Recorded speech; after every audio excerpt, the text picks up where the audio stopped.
Jake a grandi en tant qu'orphelin et n'avait aucune idée de qui étaient ses parents jusqu'à ce que son père le trouve un jour.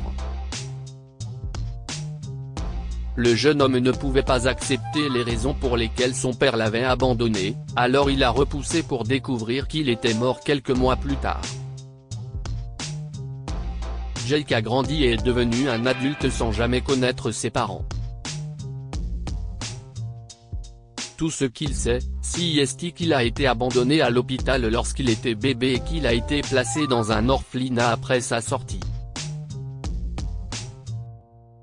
Il a grandi dans le système de placement familial, ayant des parents d'accueil jusqu'à ce qu'il obtienne son diplôme d'études secondaires. Bien que ses besoins aient été pris en charge, ils l'ont traité comme l'enfant d'un autre et non comme le leur.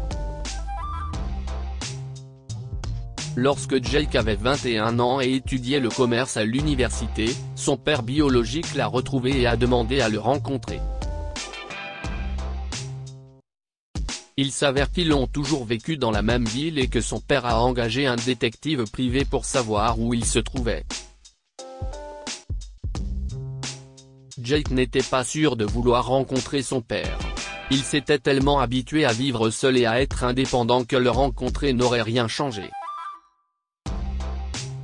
Après tout, il savait qu'il était abandonné, et c'était une raison suffisante pour lui de ne jamais vouloir rencontrer ses parents.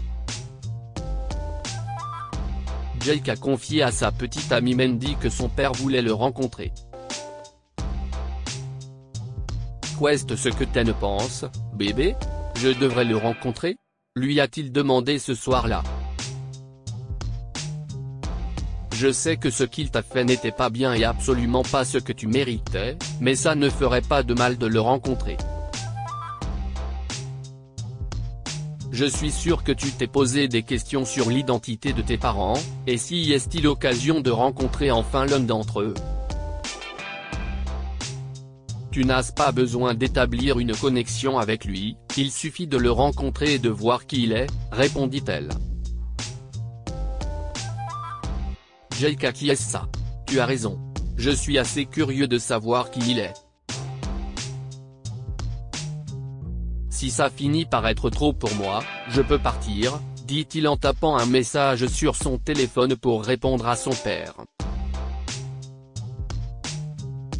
Le lendemain, c'était un samedi, et ils ont décidé de se rencontrer dans un café local près du campus de Jake. Son père lui avait dit qu'il l'attendrait dans un costume gris, et lorsque Jake est entré, il l'a immédiatement repéré. Son père était un grand homme qui semblait avoir une quarantaine d'années. Il partageait les mêmes yeux marron noisette que lui, et alors que les cheveux de Jake étaient marron chocolat, ceux de son père avaient déjà un mélange de gris. Lorsque Jake est entré, c'était comme si son père savait déjà que c'était lui. Il a souri et a salué maladroitement Jake en attendant qu'il s'approche de sa table. Salut, dit Jake en s'asseyant. Bonjour, Jake. Merci d'avoir accepté de me rencontrer, dit son père. Mon nom est Jacob. Je suis désolé qu'il m'ait fallu si longtemps pour te contacter, Jake. Et je suis vraiment désolé pour ce qui s'est passé il y a 22 ans avant ta naissance, a commencé Jacob. Que s'est-il passé? Jake a demandé, en faisant de son mieux pour arrêter de remuer sur son siège. J'étais un homme irresponsable. Quand j'ai découvert que ta mère était enceinte, j'ai rompu avec elle et j'ai coupé tout contact. Je ne pouvais pas, à l'époque, m'imaginer élever un enfant à l'âge de 25 ans. J'étais moi-même un enfant, et je ne pouvais tout simplement pas accepter cette responsabilité, a expliqué Jacob. Jake pouvait sentir ses oreilles se chauffer. Son père était un homme irresponsable, et ses raisons de ne pas vouloir devenir père étaient égoïstes. Finalement, j'ai découvert par des amis communs de ta mère et moi qu'elle t'a donné naissance puis t'a abandonné à l'hôpital parce qu'elle ne pouvait pas non plus t'élever seule. Même si je savais qu'elle t'avait abandonné, à ce moment-là, je n'avais pas l'intention de venir te chercher. Je suis désolé, Jake. J'étais vraiment égoïste, a dit Jacob. Jake était absolument furieux et ne voulait plus rien entendre de son père. Non seulement ses oreilles étaient chaudes et rouges, mais il pouvait aussi se sentir trembler. Son père le vit et réalisa que Jake pouvait se lever et partir à tout moment. Je suis vraiment désolé, Jake. Je suis en phase terminale, et je voulais que tu saches que je suis désolé pour ce que j'ai fait à toi et à ta mère. J'étais un jeune garçon égoïste qui voulait juste s'amuser. À la fin, le karma m'a rattrapé, je n'ai jamais eu de famille et je suis complètement seul, a dit Jacob. Soudain, une pensée est venue dans la tête de Jake, ce qui l'a fait exploser. Si est-il de ça qu'il s'agit? Tu es en phase terminale, et maintenant tu veux que quelqu'un prenne soin de toi? Tu ne pouvais même pas t'occuper de ta propre petite amie et de ton fils. Qui es-tu pour demander des soins maintenant? Et alors, si tu es seul? Tu le mérites, a dit Jake. Il s'est levé et a quitté le café en trombe. Jake n'a pas pu s'empêcher de pleurer en retournant vers son dortoir. Il s'est arrêté pour s'asseoir sur un banc du coin et crier à propos de ce qui venait de se passer. Même s'il savait qu'il avait tort de penser que son père voulait simplement tirer quelque chose de leur rencontre, il ne pouvait s'empêcher de le penser. Son cerveau était câblé pour penser du mal des gens qu'il avait abandonnés. Finalement, il a décidé qu'il était préférable de ne plus jamais contacter son père. Après tout, leur dernière rencontre s'était mal terminée, et il voulait en rester là. Même si Mendy, sa petite amie, reconnaît qu'il a peut-être été un peu trop dur avec son père biologique, elle comprend sa décision de rester à l'écart et d'avancer dans sa vie. C'est exactement ce que Jake et Mendy ont fait.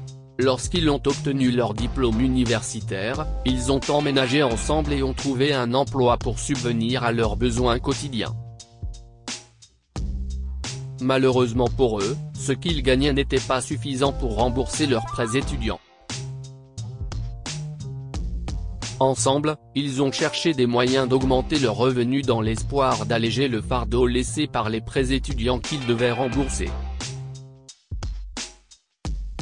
Quelques mois ont passé, et Jake a reçu un appel d'un avocat qui s'est présenté comme étant l'avocat Abraham.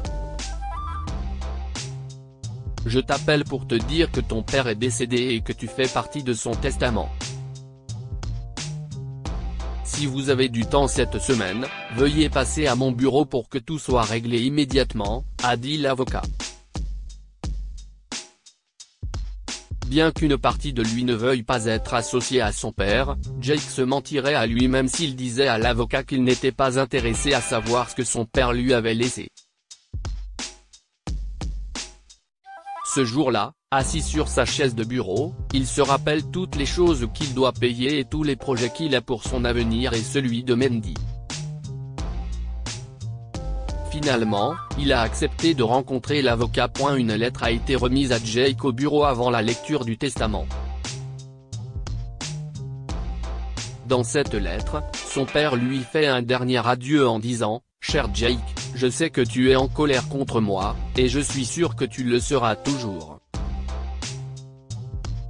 Je ne pensais pas que tu te montrerais dans ce café il y a quelques mois, mais j'ai été reconnaissant que tu le fasses.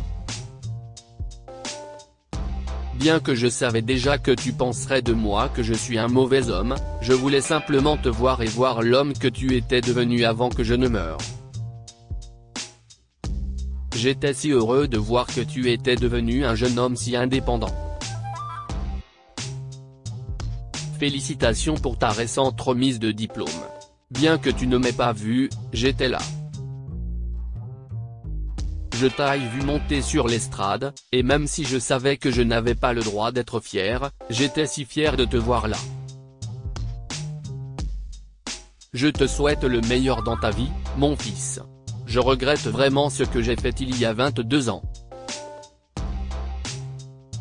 J'aurais aimé prendre soin de toi, et j'aurais aimé que nous ayons une bonne vie ensemble.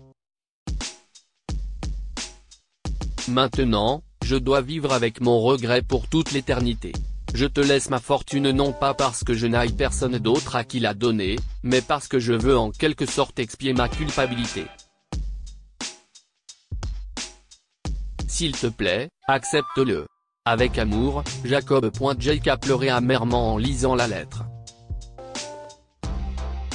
Il savait qu'il aurait toujours une douleur dans la poitrine chaque fois qu'il penserait à ce que ses parents lui avaient fait, mais une partie de lui regrettait aussi la façon dont s'était terminée la première et dernière rencontre entre lui et son père. Il était tellement aveuglé par son père qu'il a rejeté la personne qu'il avait désirée toute sa vie. Maintenant, il était mort, et Jake ne pouvait pas revenir en arrière pour changer cela. Il a été révélé que Jacob a laissé à Jake des millions et la maison dans laquelle il vivait. C'était un homme d'affaires prospère, et lorsqu'il a vendu ses parts, il est devenu instantanément millionnaire. Jake n'arrivait pas à y croire et se sentait mal d'avoir utilisé l'argent d'une personne pour laquelle il avait des sentiments contradictoires. Finalement, Mendy et lui ont remboursé leurs prêts étudiants et se sont installés dans la maison de Jacob. Là, Jake en apprend davantage sur son père et sur ce qu'il aime, grâce aux objets qu'il trouve chez lui. Il aimait la musique, comme en témoignent les disques exposés dans son bureau. D'après les nombreux sacs de golf alignés dans le garage, il aimait aussi jouer au golf. Depuis ce jour dans le bureau de l'avocat, Jake s'est rendu tous les mois sur la tombe de son père, lui parlant et passant du temps avec lui comme s'il était encore vivant. 2 ans plus tard, Jake et Mendy ont décidé de se marier et de fonder une famille. Leur premier enfant est un garçon, et ils décident de l'appeler Jacob. Bien que Jake n'ait jamais pu passer du temps avec son père et ressentir son amour, il a veillé à donner à ses propres enfants tout l'amour et l'attention qu'il pouvait leur donner. Ils ont également appris à connaître leur grand-père grâce à Jake, qui leur disait que leur grand-père les aimait beaucoup et s'assurait qu'il avait tout ce dont ils avaient besoin pour vivre confortablement. Que pouvons-nous apprendre de cette histoire? Votre passé ne doit pas nécessairement définir votre avenir. Jake a grandi sans parents, il a donc veillé à combler ses enfants d'amour et d'attention, afin qu'ils ne ressentent jamais ce qu'il a ressenti lorsqu'il était plus jeune. Le temps guérit toutes les blessures. Jake n'aurait jamais cru qu'il finirait par avoir un faible pour l'homme qu'il a abandonné, surtout après leur première et dernière rencontre. Cependant, au final, il a veillé à ce que ses enfants connaissent leur grand-père et sa façon d'aider leur famille dans les moments difficiles. Partagez cette histoire avec vos proches. Elle pourrait les inspirer et illuminer leur journée.